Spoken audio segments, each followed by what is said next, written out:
Baraza la viongozi wa Muungano wa Mataifa ya Sahel AES limetoa lawama kali baada ya Algeria kuvunja droni ya kijeshi ya Mali. AES imeona hatua hiyo kama uvamizi dhidi ya nafasi ya muungano huo na kwamba imeamua kuwarudisha nyumbani mawaziri wake wote waliokuwa wakifanya kazi nchini Algeria. Uamuzi huo unaashiria kuzorota kwa uhusiano kati ya AES na Algeria, ukistua wasiwasi wa kiusalama na mipaka baina ya nchi hizo wanachama wa muungano huo. Jumatano jioni, wakati jua lilipokuwa likizama kwenye mipaka ya Mali na Algeria, mabomu yalipasuka angani. Ndege isiyokiukwa mamlaka ya kijeshi ya Mali iliyokuwa ikichunguza eneo la mpaka iliharibiwa na jeshi la Algeria. Tukio hilo lilifichua uchochoro wa kisiasa.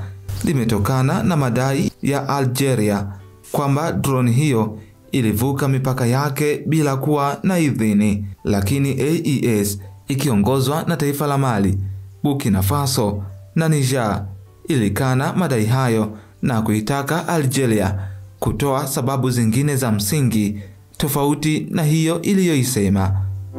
Katika taarifa ya dharura, rais wa muda wa AES Ibrahim Traore wa Burkina Faso alibainisha kuwa hilo sio tukio la kawaida, ni jambo la kihistoria ambalo linaweza kuvunja amani ya Sahel. Algeria imekosea pakubwa kwa kudhani kuwa inaweza kudhihaki ustawi wa muungano wa mataifa ya Sahel.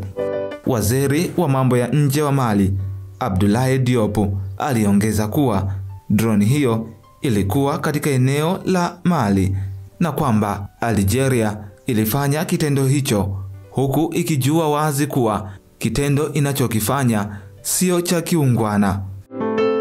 Kama dalili ya hasira, AES chini ya Rais Captain Traore imewarudisha nyumbani mawaziri wake watatu waliokuwa nchini Algeria, akiwemo Dr. Aminata Keita wa Mali, mwanamke mashuhuri wa kidiplomasia aliyefanikiwa kurekebisha migogoro ya mipaka mwaka 2022.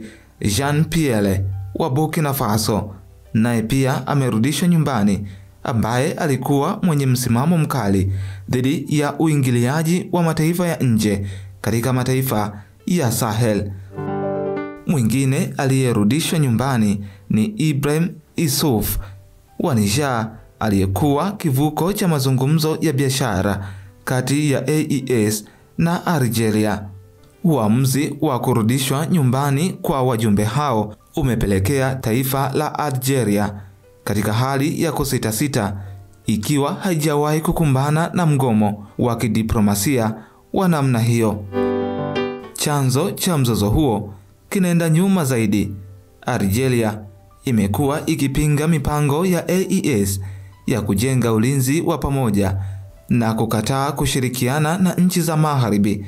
Pia Algeria inadaiwa kuyapa msaada makundi ya wanamgambo katika mipaka ya Mali na Niger, huku ikilaumu kuwa AES imefuta utawala wa kikoloni kwa njia ya kijeshi.